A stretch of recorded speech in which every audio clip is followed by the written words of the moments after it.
Hey everybody, listen up. I got mega huge news. Meat Eater Live is heading back out on the road. That's right. Join me and the crew. Clay Newcomb, Cal, Yanni, Spencer's going to be there. Phil the Engineer's going to be there. Meat Eater Live headed back out. Now, when you get every ticket, okay? Every ticket you buy, you get a signed copy of our new Meat Eater Outdoor Cookbook. This tour is celebrating the release of the book. Buy a ticket, get a signed copy, Meat Eater Outdoor Cookbook, wild game recipes for the grill, smoker, camp stove, and campfire, which I'll point out is a $38 value. Here's where we're going to go. April 23rd, the Mesa Art Center in Mesa, Arizona. April 24, the Balboa Theater in San Diego. April 25, the Grove in Anaheim, California. April 27, the Crest Theater in Sacramento. April 29, the Union in Salt Lake City. April 30, the Egyptian in Boise. May 1, the Wilma Theater in Missoula. May 2, the Bing Crosby Theater in Spokane, Washington. May 4, Revolution Hall in Portland, Oregon. And May 5, the last day of the tour, Pantages Theater in Tacoma, Washington. For tickets and more information, visit the events page at themeateater.com. Hope to see you at the show. Hey, this is Tyler Jones, and you're listening to the Element Podcast.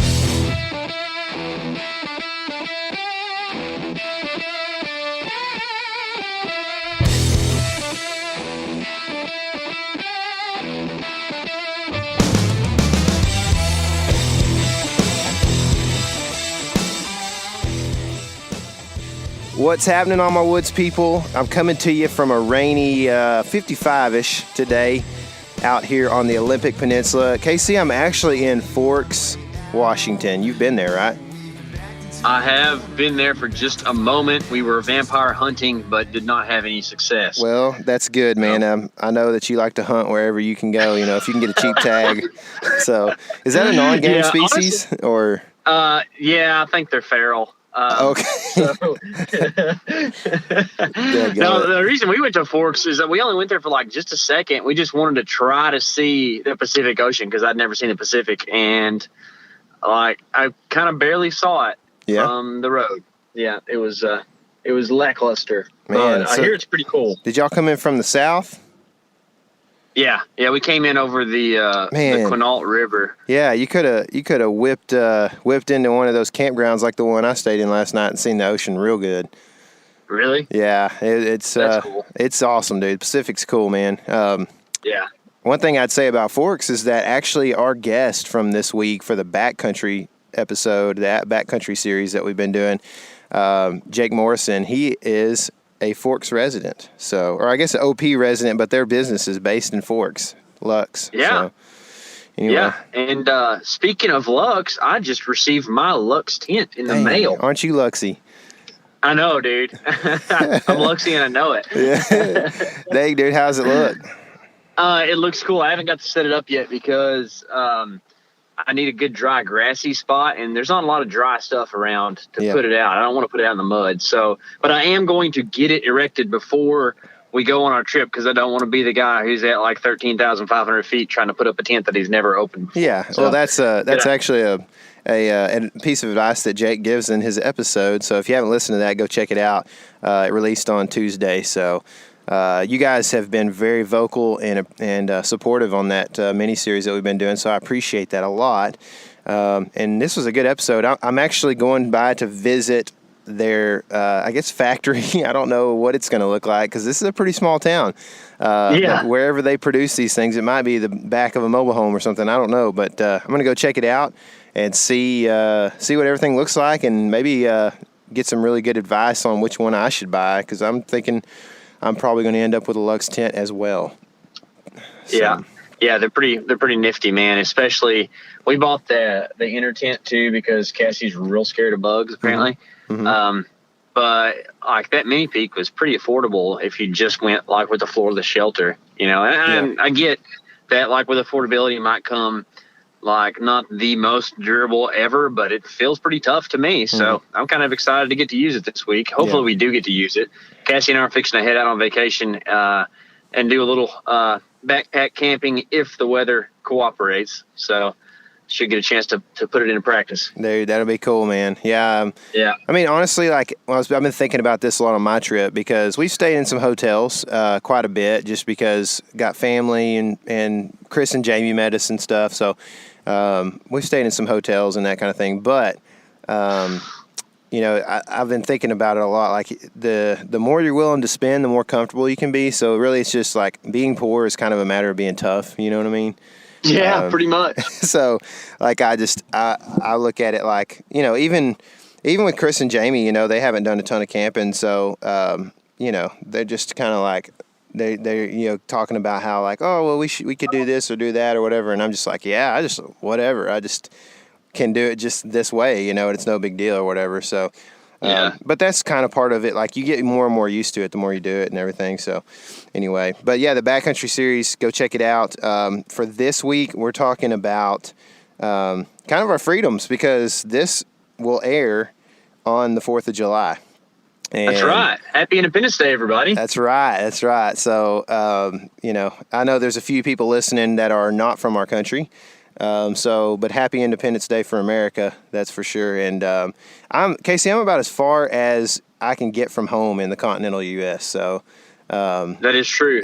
So I'm definitely like I've seen and I've felt the freedoms on this trip, man, and it's incredible to be able to be 2,500 miles from home and camping next to the beach in public land. You know what I mean? That's just awesome. Yeah, it's cool, man.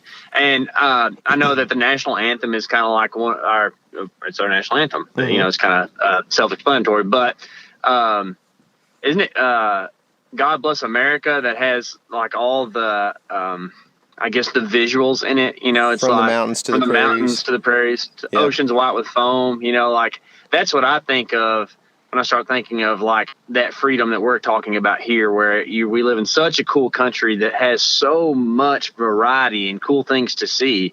And it's kind of the basis of y'all's vacation that you're on, is you're trying to see as much of that as you can. Yeah. Right. Oh yeah, dude. That's been the deal, you know, and being on the road versus flying to Seattle and doing it, you know, you get to see so much, and I'm blessed to be able to take the time off to go do this because, you know, it's taken us to get to here where I'm at right here in Forks. It's taken us 17 days. So of course, we had a few days in Oregon that we stayed with my folks and stuff like that, you know. So definitely, you know, could have made it a little bit quicker, but we've done a lot of driving, man, and it takes a lot of time to get up here. So it's been exciting. I've got to come back to Texas later this week or weekend and play a show, and then I'm going to fly back into Spokane, and we're going to hit the Rockies, which I'm excited about because this western shore has been tough this time of year. There's not a whole lot of stuff in the river, so I'm it's kind of sad, man. I was hoping to get like some cool GoPro footage just for my sake, if nothing else, to like I have a big old 10-foot carbon rod that I was going to, you know, send into the river and get some stuff, you know, some video of salmon in the river and stuff. But I don't know that they're existent in rivers right now, hardly at all, you know. Man, I don't know. I had a feeling when we were talking about all this that you might have a tough time out there on the far west coast. I didn't want to like put any negative thought in your mind about it, but I just know when I went, it was pretty difficult. Like, there's fish in the sound, and then everywhere else I went, it was like, man, I don't know about this, but you know, you never know. I feel like you could have like one day where you find the right river system or whatever, and it's just like boom, boom, boom. There's fish all over, but it's a different world out there. That's for sure, man. It's not like you're talking about the Rockies where it's like, oh, here's a creek that's pretty much in a ditch along the side of the road. Let me stop and catch brookies, browns, and rainbows. You know? Right. Yeah. It's a lot different. Man, it's all about timing up here, it seems like. And I think they've got, you know, they'll have like steelhead, they say, in the river all year long, and steelhead that'll sometimes get stuck in like a big pool where it's too low to get back out, you know, or whatever, on the bottom side of the pool. But like, and then they have, you know, cutthroats, sea-run cutthroats, and some of them are kind of pretty much just coastal cutthroats that are resident, don't actually go, they're not anadromous, so they don't go back out to the sea. And so, like, I have a chance, I think. I just have to get on the right path here, one of these correct rivers, and I haven't had a whole lot of time to do that. But I think the next 2 days, I'm going to get to do that. and up in this whole rainforest country that I'm in, and so hopefully it'll dry up and allow me to do that. But are you going to get to go fish that spot that I was telling you about? Maybe when we head back to Seattle. Is that the spot you talking about? The spot you sent me a map dot? Yeah. Yeah, I'm on the sound. I'm going to hope that I get to do that later this week. Next day or two. So hopefully that'll be something I get to do. I didn't really get to do too much ocean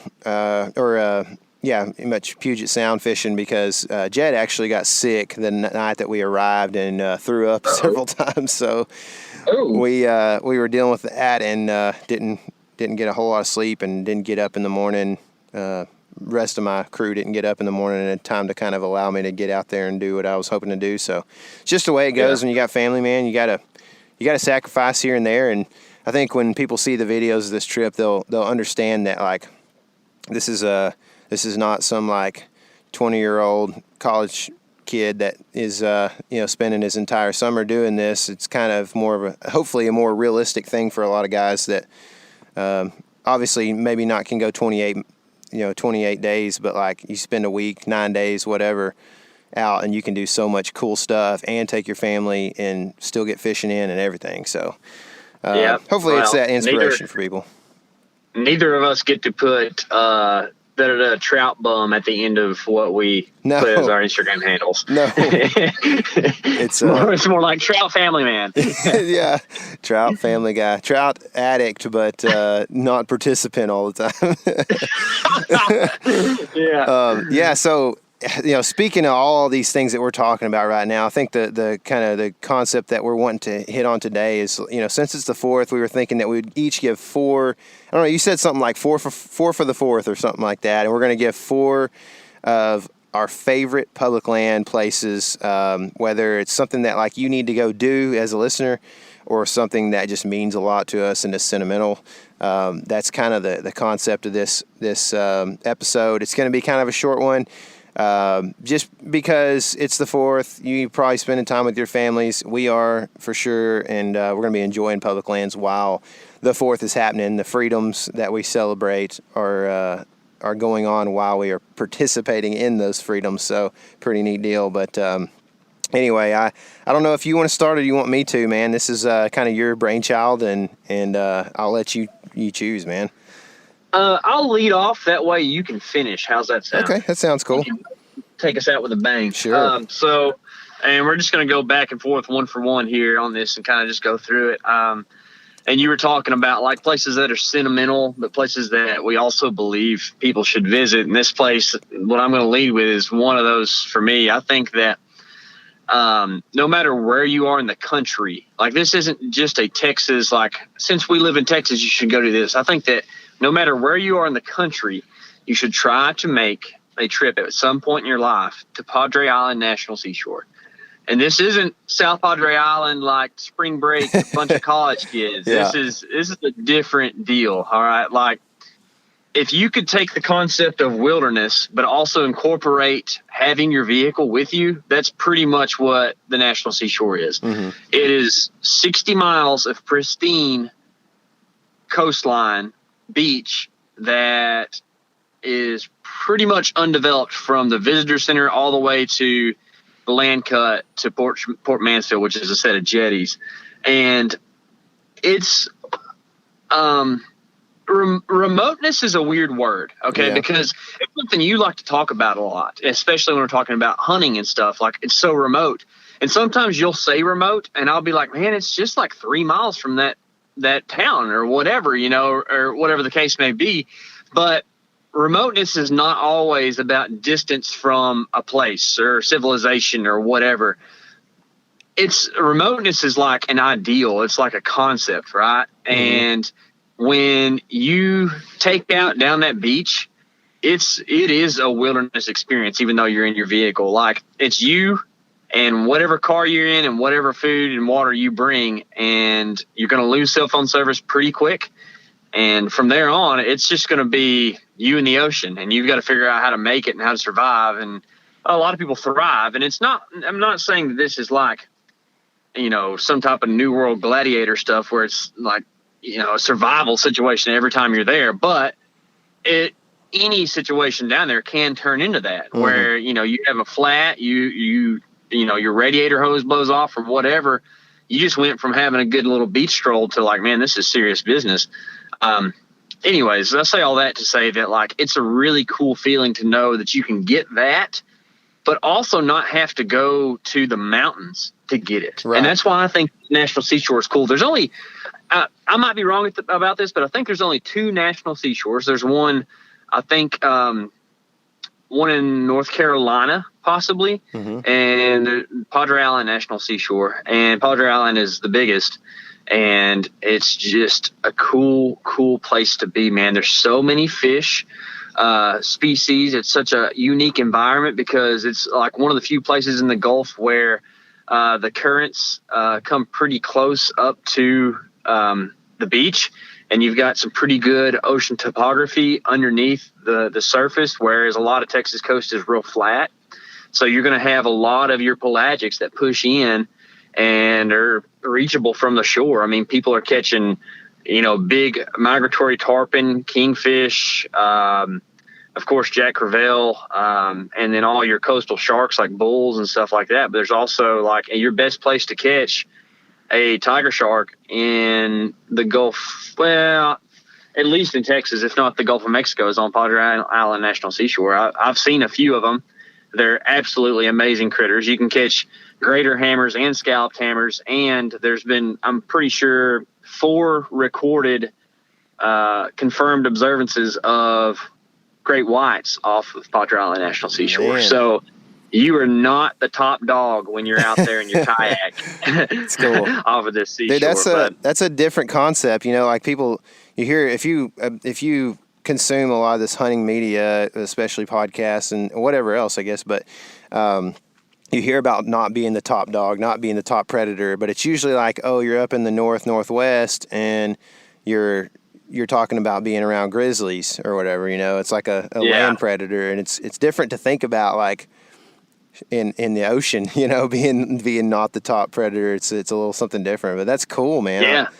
I don't know. I mean, like, could you assume that, I mean, when you've been down there, which I'm still waiting on you to take me, but when you've been down there, could you pretty much assume every time that like if you wanted to catch dinner like every night that you could do it? Yeah, I think you could, even no matter what season. Like, I've never been down there and haven't caught a fish. And here's the thing.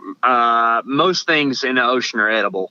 I don't really want to have to eat hardhead catfish, but I would if I was starving, but every time I've been, I've caught a slot redfish or whiting or something to eat, while I'm down there. And it's like, man, there's not a lot better than catching a fish from the Gulf and eating it right away. Oh, dude. Like, it is so good, especially those smaller, like surf type fish. So whether that's whiting or sometimes flounder, or especially pompano or pompano, depending on who you talk to. Yeah. Like a pompano that is just blackened in a skillet with butter. Oh my goodness. Dude, it is so good. So we had Jesse Griffiths on a long time ago, who's a chef down in Austin. And I went to his restaurant after we had him on, Dai Due down there in Austin. And I had the pompano, his pompano dish with like mixed rice, vegetables and stuff. Oh my goodness. It was like, just can't beat it, man. Are there a bunch of those around, or are they seasonal, or what's the deal there? They're always around, but they're pseudo seasonal. So like the best time to catch them is going to be like late winter on good, clear, warm days. They like clear water.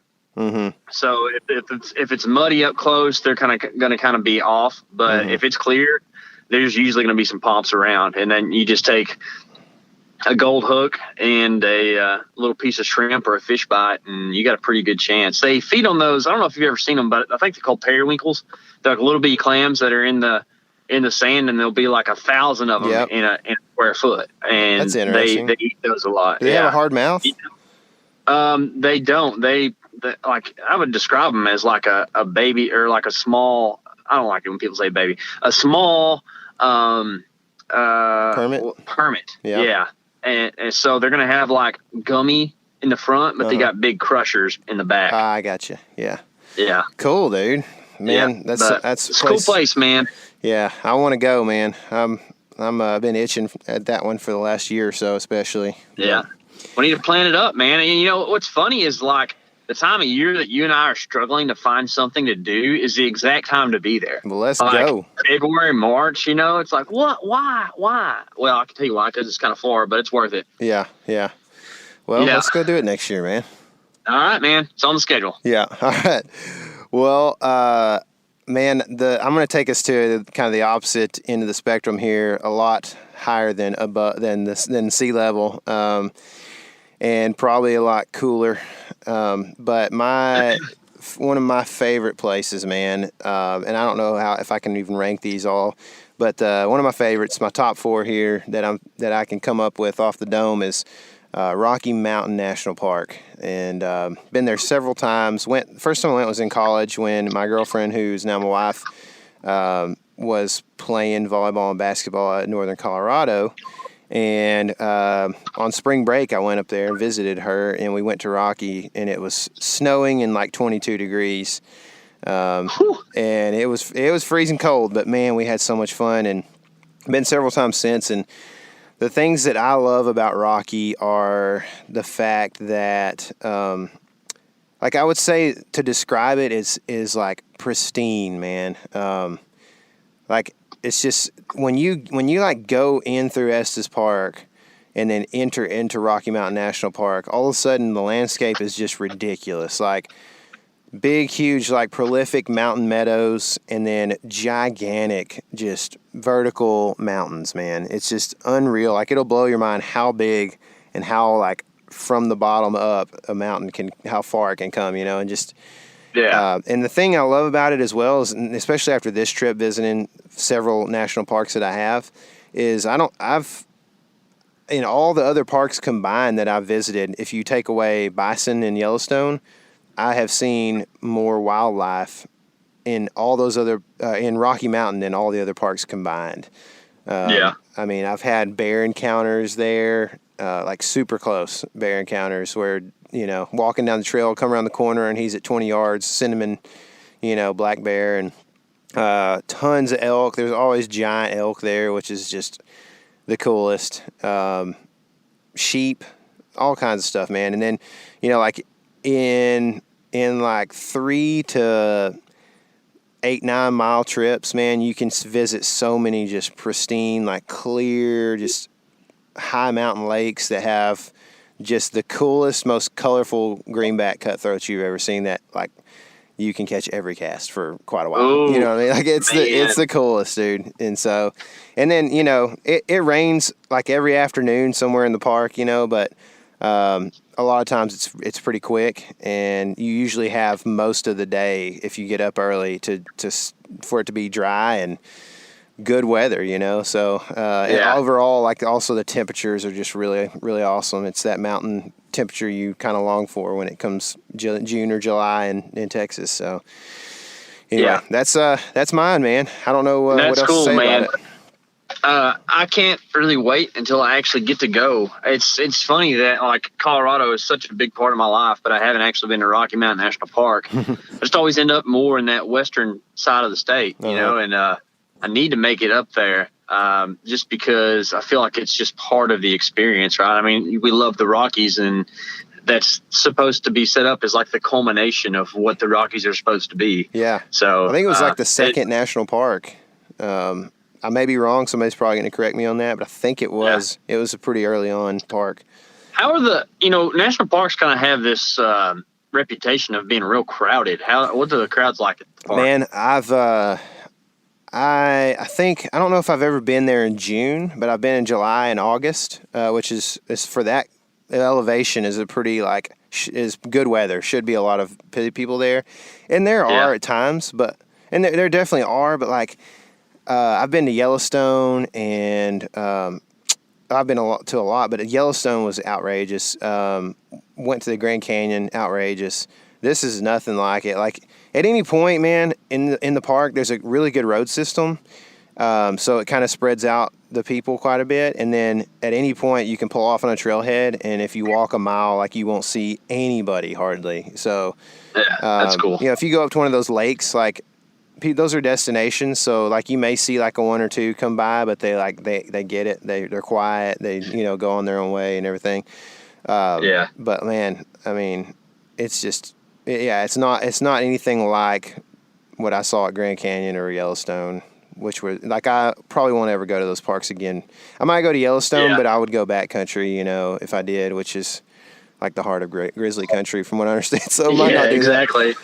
But you know what I mean? Like, I would probably never go back and do those parks again, just because of how insane and, honestly, like, that. This sounds racist, but it's not. It just, a lot of other cultures don't get, their culture is different than ours, obviously. So like, they'll just be running around yelling real loud, and you're kind of like, "Wait, we're out in the wilderness. It's kind of peaceful." Like, and just people just, and even in Americans and stuff that are just dressed up like somebody needs to see them, like they're at a concert or something. So it's just a different experience. It's not something that I love, but Rocky's not bad, man. Yeah, cool. Well, I'm going to take us to another national park. Smoky Mountain National Park is going to be number 2 on my list, and it's a place I know you like a lot as well. And it's a place that I didn't get to spend a ton of time, but I spent enough time there to where I know that, like, it's special. It's so much different than the Rockies. It's like ridiculous. And you think, like, the word mountain. Okay, so this is maybe a good analogy. So I've been doing a little bit of like Greek and Hebrew study compared to the English language for biblical purposes. And there's all these words in Greek and Hebrew that mean all these different things, and they'll get all summarized into the word God or the word love or something like that. And it's like, yeah, that means that, but it's so different. And that's how the Smokies versus the Rockies are. Like, yeah, it's the Smoky Mountains. Yeah, it's the Rocky Mountains, but they're so drastically different. The Rockies are like big, tall, jagged, snowy, kind of have a little bit of a dangerous mystique to them. And the Smokies are awesome in their own way. They're like old and so forested and so full of life. And it's just a different feel when you're there. You feel like, I never get the feeling when I'm in the Rockies that I'm in a very old place. And when I'm in the Smokies, it feels like, man, this has been this way for a while. And I think that's really cool. And then whenever you get to go there and you get to catch an Ice Age relic of just the most beautiful spotted up blue halo brook trout that you've ever seen in these streams that run throughout the park, where it's like, man, I can't believe anything lives in that. And then there's actually like decent sized fish in here. It's pretty crazy place. And what's intriguing to me is that Smoky Mountain National Park, I believe, is the most visited national park in the lower 48. And there was a bunch of people there, but how many people do just like the normal small loop hikes, and then the whole rest of the park hardly ever gets touched? Like, for instance, the stream we fished where I caught a lot of the brook trout that I caught, there was nobody on that stream, and I could literally hear people up on the trail 200 yards up, and they didn't even know that was going on down there. They were just up there walking down the normal footpath that everybody walks down. And not that there's anything wrong with that, but there's just so much to explore and so many cool little intricate details that if you do get off the beaten path, you can really get out there and enjoy it for what it's worth. Yeah, dude. To kind of just elaborate on that a little bit, we went to Atlanta to visit the World Aquarium there, which is awesome, by the way. So kind of a little extra plug there. And then went north. So we actually stayed on the North Carolina side of the park, and there was hardly anybody over there, dude. It was awesome, man. Like you said, the old feeling was there. Like when we came into basically where we were going to park our car and the trailhead was, we went through this old little like meadow, like valley community or whatever that nobody lived in anymore, but there was like an old church and a hay barn there and a cemetery like a few hundred yards off the road there. and there was elk in the meadow and turkeys, and like it just had this old like settler mystique, like you might have been talking about. And then we got to the trail, kind of the trailhead where we were going to park, and we went less than a mile, and we camped for 3 days, and we camped right on the trail. And I fished that little creek for basically 2 days, and we saw one other group of people come by. And I mean, that's cool. That's kind of what you're saying is like once you get a little bit off the path, there's not anybody, and especially you talk about fishing that east side or staying on that east side of the park, I mean. Oh, yeah. And we went into the west side, which is kind of like Gatlinburg is kind of like the entrance to Smoky Mountain National Park. It's like Vegas. If you can, straight up, what a great way to put it. It's like straight up so like Americanized, and it is. Like for some reason, like pancake houses are a big deal there. Like it's not like there's dinner places, there's breakfast places, which I don't even understand that. But like Gatlinburg is ridiculous. If you can stay out of there, do it. Yeah. I mean, the fly shop there is really cool. I'm sure that's a great town that has great people that live there, but it's definitely super touristy. Like, it was like people. We tried to drive through, and people were giving us weird looks. Like, why are you bringing a car in here? This street's for us to walk on. So get through that and go to like the wild part of the park, and you'll have a good experience. Yeah, dude, it's cool, man. That's a good one. I didn't even think about that one, which I'm glad I didn't, so that you could use it, because you probably spent a little more time. I was really young when I did that one and didn't really know a whole lot about anything other than that I was catching some wild brookies, so. Yeah. But I guess that kind of brings me, I'll go ahead and take us to the opposite side of the U.S., and this is one I've recently visited, but Redwoods National and State Parks is...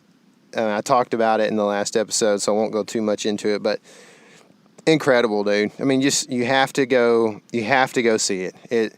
There was a lot of people for sure. But I think I mentioned this in the podcast, but the campground we stayed in was, what was it? I'll have to come back with that later on. I said it in the last episode, I believe, but it was in the Del Norte, State Park, I believe. And so, stayed in this campground, and it was like the coolest, man. There was just huge stumps from redwoods that had been logged like maybe 100 years ago. I don't know how long, but then like several, just tons of big redwoods still in there.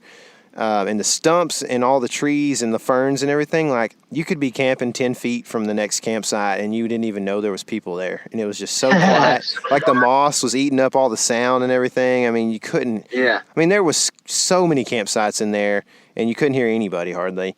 And it was right on a creek. I caught a little fish out of that creek when I fished the next morning, and just really, actually I caught two tiny little fish. I mean, like, looked like they should have been, I'm guessing they were wild, but they should have been, like, in the hatchery. They were that small, And, anyway, it was just really incredible. And then it got to obviously see the actual redwoods, the old growth timber redwoods in the park and stuff. And, it will just blow your mind. Like, you just can't hardly imagine how big those trees are. And we just walked around and enjoyed that for a long time. And what's also cool, the big plus, is like it would be worth going just for that.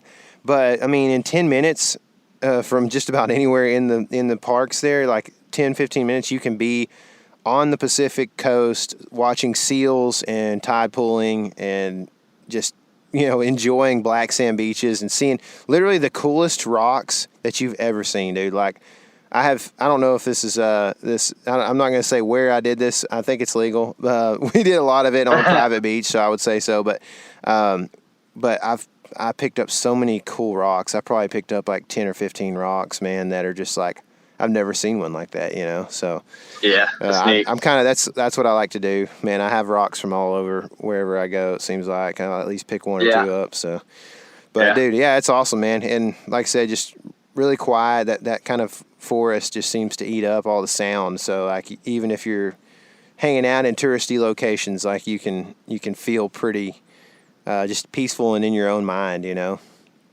Yeah, so, for sure. Unless a gnome jumps out and attacks you. Yeah. How old do those trees get, or like what's the oldest those trees are? About there may have been some on the earth when Jesus walked the earth. So 2,000 years. That's pretty long time ago. Yeah. That's crazy. I mean, obviously there was redwoods, I would think, on the earth, but like some of them may still be standing, I guess is what I'm saying. Yeah. So yeah. That's nuts, man. Yeah. So there was a bunch of them that had been like that had fallen over on the pass, and like the Forest Service just comes in there and like cuts just enough of a path, like a path wide basically. So you have this huge stump on both sides, or not stump but log, and you can't even count the rings, man. It's just crazy. Yeah, that's cool. Well, I also do the rock collection thing. And one of the coolest places to actually do that is the shores of Lake Superior. There's like, since it's like a glacial lake and stuff, it's been there for a long time. It's known for like its agates, which is like a little shiny rock or whatever. It's a pretty cool spot, but that's not exactly the spot that's my next one, but it's close, and it has to do with it, and that's Boundary Waters canoe area. And I have a little caveat for the Boundary Waters. Okay. I have been there, but I haven't experienced it for what it is yet. So I really need to go back. Mm-hmm. But I've been there enough. I was young. I was, in middle school when I was there, but I still was like enjoying it. It is a pretty cool place, man. And I think it's way bigger than what I really got to see. Just the amount of water and the amount of life in all that water up there is crazy. Like crystal clear, and usually crystal clear means like there's not a lot of stuff living, and that's not really how it is, man. There's like yellow perch and sunfish and pike and walleye and crawfish like everywhere in all of these little lakes. And it doesn't matter where you're at, you can stop, like even in the car, and fish the lake if there's access to it and catch fish. And then there's like moose, and there's whitetail, and there's wolves, and there's bears, and it's like a really interesting place because you just don't think of like a lot of those things existing where there aren't mountains. Mm-hmm. And it's the exact opposite of mountains. It's a swamp, mm-hmm. right? And I really want to be able to go back and do it out of a boat like you're supposed to. And, the whole thing, like it's pretty much the filter that goes into Lake Superior, right? And it's a bunch of glacial, I don't really understand the geology completely, but from what I think I know is that you have a whole bunch of these glacial pools and lakes, and they're really all one big lake, and they're all connected via like limestone seepage to where it's kind of like the Everglades North, where it's all kind of running towards Lake Superior. Mm-hmm. And it's just so cool when you start looking at like we were talking about glaciers a while ago with Smoky Mountain National Park, but how glaciers have kind of shaped that whole side of the country to be like, there's areas where they didn't hit, and it looks so much different than areas where they did hit, right? Mm-hmm. That's like the driftless area and stuff. But I just think that it's a pretty neat spot, especially when you start talking about how unique that environment is compared to like more mountainous areas. Mm-hmm. Man, I would love to go there too, man. So whenever you get the real itch to do it, let me know. But that's I will. That's cool. It's a place I've never. I guess I've been to Lake Michigan, so somewhat in that area, but pretty far away still. And that's just like something I've never been able to see and would love to do. I guess a question I have, and of course I'm always turning this into fishing, but like can you take a piece of worm and throw it on a small hook and throw it down there and catch something to eat, like just pretty much no doubt, yellow perch or whatever it is? Yeah, that's the way I was doing it, because like there's this blissful innocence of being young to where like you're real happy to just use a worm and a hook and catch fish, right? Mm-hmm. Like now we're like, oh, I want to do it on a fly that I tied or whatever, however we can make it more snooty, we do.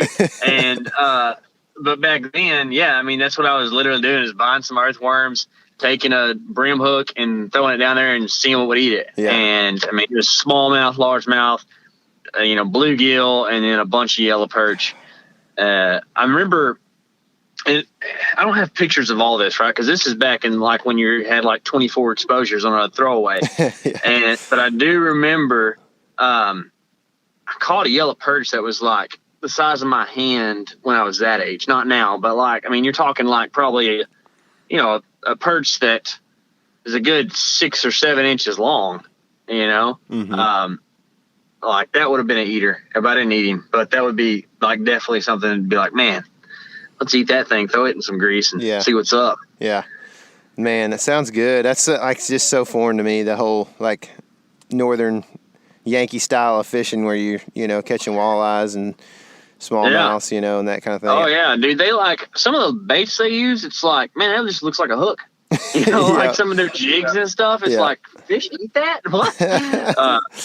I don't know. But what else is cool is what's his name? Lucas Leaf, I think, is a guy we met while we were in Minnesota for TRCP. Mm-hmm. And he's big time in the Boundary Water stuff. And I follow him on social media. And they do a lot of grouse hunting in the Boundary Waters. So they'll I don't really understand it, but somehow or another they're in a canoe and then they go shoot grouse in that canoe further. And I just don't ever think about upland hunting and being in a canoe being in the same, area. Let me take my fine double barrel shotgun up here. Yeah, exactly. It's kind of cool. I don't know. I just feel like there's a lot more, there's more layers to that onion than what I've peeled so far. Yeah. It's cool, man. That'd be fun to go do, man. I would love to do it. It's a long ways from home, but it would be awesome. Yeah. Well, my third place here, I guess. This is kind of, I guess, it's like a place that I've been, but I guess this is kind of like one of those things. It's an inspiration for other listeners or whatever maybe that might hear this to go do something similar. But I went to British Columbia in 2016 and 17, videoed a sheep hunt both years, and really, like, I guess my whole concept here is like north of our border here in the Continental. I mean, there's so much public land, like it's just ridiculous. All the royal land in Canada, and then Alaska obviously is, pretty similar in regards to public land percentage and everything, I guess. So, but man, it's just such a different country. It's so cool. I mean, even here where I'm at in Washington, like we were eating salmon berries this morning. I've never seen them, and so I had to look them up. They were all over around our campsite. That's just like a slang word for salmon eggs, like dude, salmon berries. Well, they look like salmon eggs. They're like. Do they really? Yeah, they're kind of big. They look like a big raspberry with the big individual, lobes or whatever you want to call them. But they're any shade from like yellow to like deep red, and any shade in between. So like some pink, some orange, that kind of thing. And so like they look like different shades of salmon eggs, kind of, or whatever. So I think that's kind of where they get their name from. The research I did real briefly, but. We were eating them. They weren't that great. They were like they were kind of like a bad blackberry, or whatever. Yeah. They were good enough that like I'll sit there and forage them for a while. But they all had some sort of kind of bitter to them, which it was kind of a good bitter, if you kind of can imagine that, I guess, but anyway, that's like where I was at in British Columbia. It was blueberries, it was huckleberries, Saskatoon berries, I think is what they were called. We were just, you just walk along there everywhere. You just pull up raspberries, wild raspberries, and you could just eat at any point, and that's a cool thing that I've never gotten to do in Texas. You have a couple week window of blackberries, and that's about it. And, not to mention like, that whole, like we talked about earlier, like not being the biggest thing in the woods, grizzlies in that area. And I got to see those, and I got to find caribou sheds, and just the whole experience, man. It's just crazy. It's just something you need to go do, get north of the border, whether it's Alaska or Canada or whatever, and go see some interesting, cool stuff, some glaciers, some bull trout, whatever it might be. Yeah, that's cool, man. And that's something I haven't never got to do. And I've got a great uncle in Alaska that says anytime. And I'm like, oh, why have I not taken him up on that yet, man? It's got to be cool. Yeah. It's got to be cool. Don't they call it Crown Land? Isn't that what they call that? Yeah, I think there's several different names for it, but Crown Land I think is correct too. Yeah. Yeah. Yep. Interesting. Anyway, that's a cool place, man. That's cool. Well, you've kind of gone to a lot more like places than I have. I feel like so some of mine are kind of more centrally located, which I don't appreciate them any less. But I'm going to kind of bring us back down into Colorado, of course, because it's just a place that I love, and I'm actually going there tomorrow. If you're listening to this on Thursday, I'll be headed on. Well, we won't get there till Saturday, but and I'm actually going to visit this place again on our trip. It's a place that you and I went to together, and that is the Black Canyon of the Gunnison. Yes, man. Trout fishing aside, if you can take that out of it, it's still one of the cooler places that I've been to in the lower 48. Mm-hmm. Like you're talking about, I haven't been to the Grand Canyon, so I don't know. Okay. But it seems kind of gradual down to the bottom.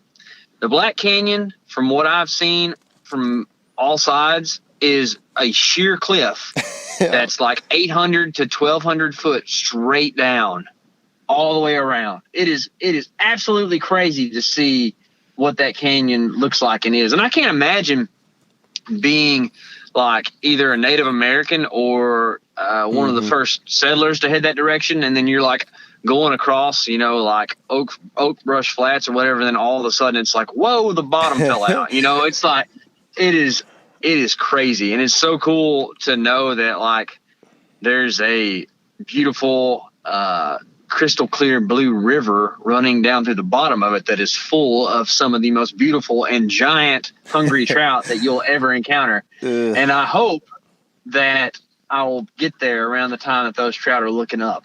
We might be getting there a little bit later than you and I were there, but we're also going to be visiting the part you can drive to, which is a lot further up the canyon, so maybe it'll be a couple days late. I do know that I saw that Jay Scott is at the gorge part, which is like still way further downriver, and it's pretty in its own right. But and he's catching fish on salmon flies right now down there. Yeah. So it has started. Yeah. They're working their way up. Did you see? I tagged you in that. I don't know. You might have seen it before, but I did. Well, I didn't see his post, but I saw his stories. But I saw he actually tagged me twice, so I appreciate that. Oh, did I? Good deal. It double posted for some reason. Well, but you want to make sure I see it. Dude, I've been thinking the whole time the whole like Native American European settler thing. Like on this trip, I've been thinking the whole time, like, man, what would you do if you ran up on that? Even like just yesterday, like going around the Puget Sound, like, man.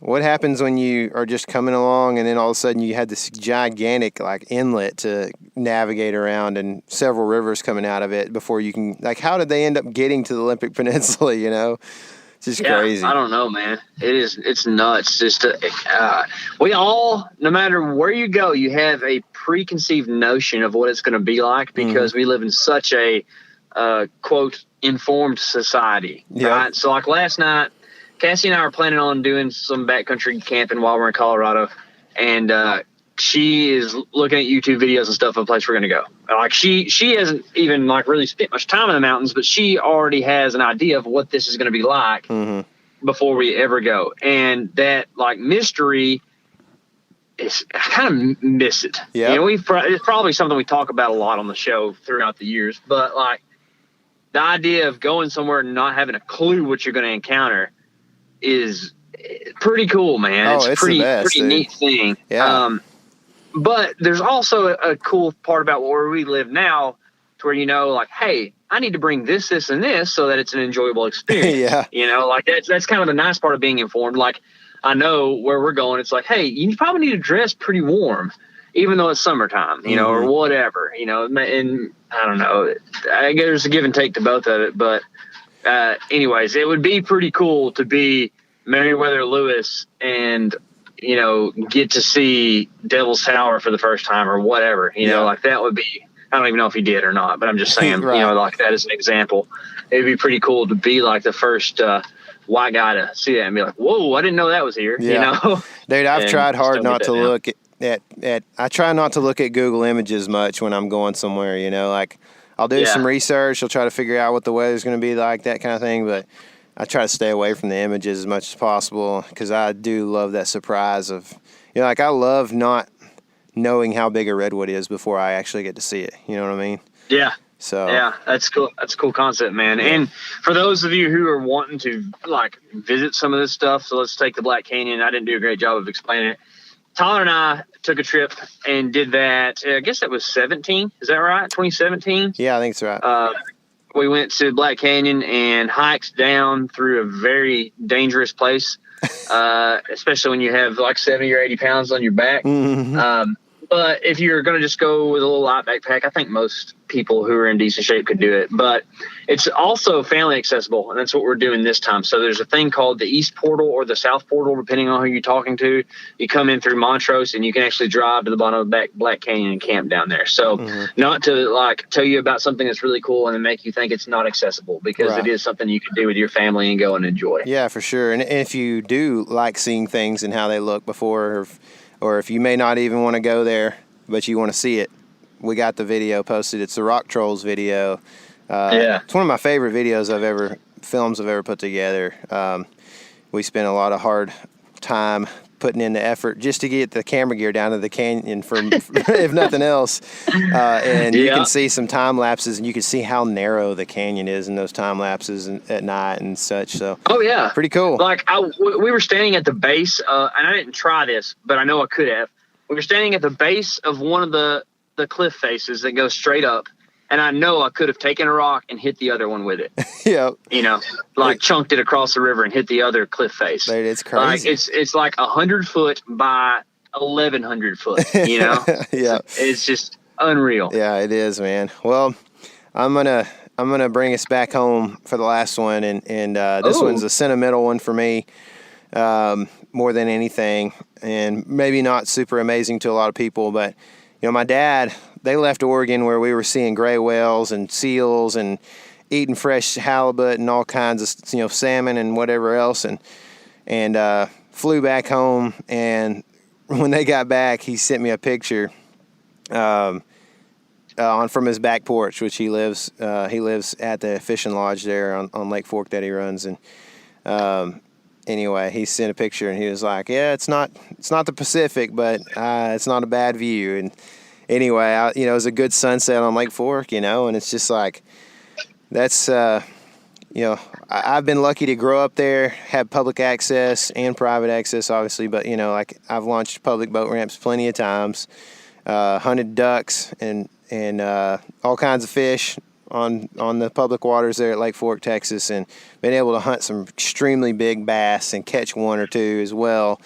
And, I don't know, just one of the coolest places. I still can't hardly, I just haven't seen many sunsets that are better than the ones I've seen at Lake Fork, because I've been there a lot, obviously, but it's just, they're just great, man. Nothing like a lake sunset, and especially on a lake that means so much, that I grew up on and spent so much time on. And just, I think it's a good thing to have.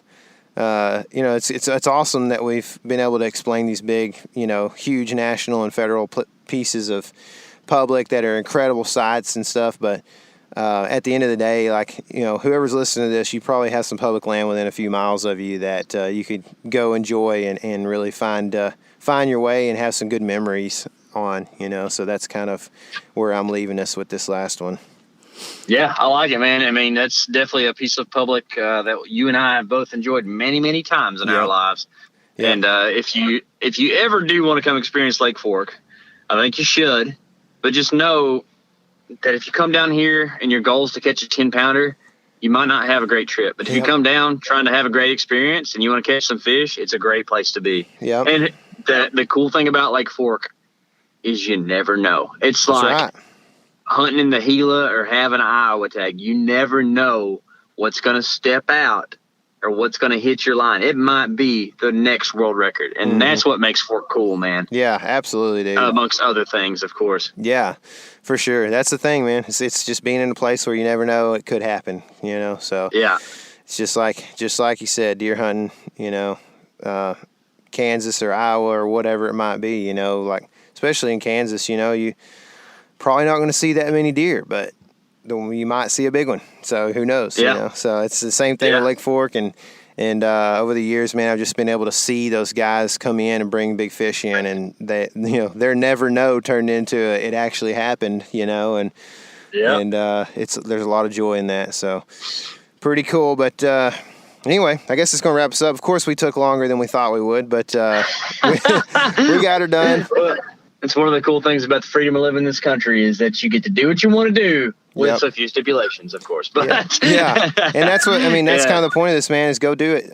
You know, never has it been more accessible, cheaper to travel, more mobile as far as business goes. You know, so go do it, man, and take a few days and away from work. And if you need to work while you're on the trip, there's a way to do it. There's Wi-Fi everywhere. You know, so yeah, that's right, man. And you know me, like I really try to do a great job, or whatever. I try to not put patriotism in place of like my spirituality. I try to keep them separate, right? But there is something to be said about how cool it is, to how blessed we are as a people to live in a country where we do have all of these opportunities, right? And I actually did a lesson last Sunday on blessings and what those are like and what they are. And we tend to think so much about blessings as being a physical thing, like materialistic blessings, you know, money, cars, whatever it might be, you know, stuff. But there's so many more things to that. And the blessing of having freedom and living in a place where people have like laid the groundwork for you to be able to just pursue what you want to in life. That's a pretty cool thing to have in this earthly life that we have. So don't take it for granted. You know, and when you're out enjoying the stuff that we're talking about, be thankful to those who have made that possible for you, and be thankful for our Creator for making the cool places we get to go and experience. Yep, man, it's a good final conclusion there, man. I guess mine's going to be a lot different, but I would say that I just want to say thanks. I guess you could say this is a blessing that people have listened and purchased some swag or some gear online of ours, and so that means a lot to us. Thanks for ordering that stuff, and hopefully we'll get that as soon as we can, whether I have to get back to get you a few items or not, or Casey can get it done, whatever, but we'll get you it as soon as possible, and we appreciate those orders. Yeah. If you want to bestow blessings upon us a little bit more in some ways, you can go to iTunes and leave us a review, because that helps us out a ton as well. So please keep that up, guys. We've had a lot of them here lately, and it's cool to hear what you like, what you don't like, and all that stuff. So include that in a review, and go over there and give us 5 stars. Yeah. And we're talking about doing a giveaway maybe of some sort, kind of a big giveaway, because we're coming up on I don't know. I hadn't checked it in the last couple of days, but we are really close to 100,000 downloads all time on this. We might be there by the time this podcast launches. Woo! So how about that? That's a big deal, and most of those have come in this calendar year, and we actually are on pace to hit 100,000 from January this year to December of this year. So that's a big deal, man. Thank y'all for listening. It means a lot to us. And because we put a lot of effort into this, and so I appreciate that you guys would listen and think that what we're doing is cool. So anyway, we're thinking about doing a giveaway sometime, and we're not exactly sure how we're going to put it together. If you have any ideas, feel free to let us know outside of like just give me something, you know. But we're going to do something. So yeah, the reviews are probably going to be something that has a giveaway done. So feel free to step that up. And put whatever you like on there. So anything else, Casey? Yep.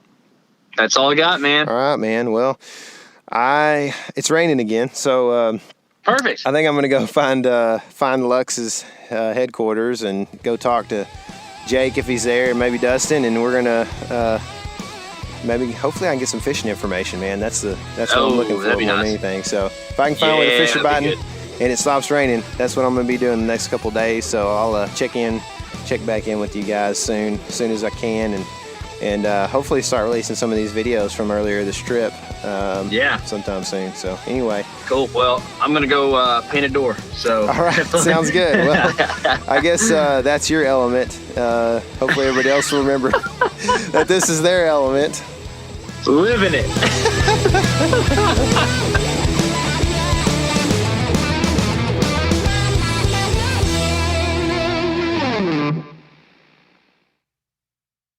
Hey everybody, listen up. I got mega huge news. Meat Eater Live is heading back out on the road. That's right. Join me and the crew. Clay Newcomb, Cal, Yanni, Spencer's going to be there. Phil the engineer's going to be there. Meat Eater Live headed back out. Now, when you get every ticket, okay?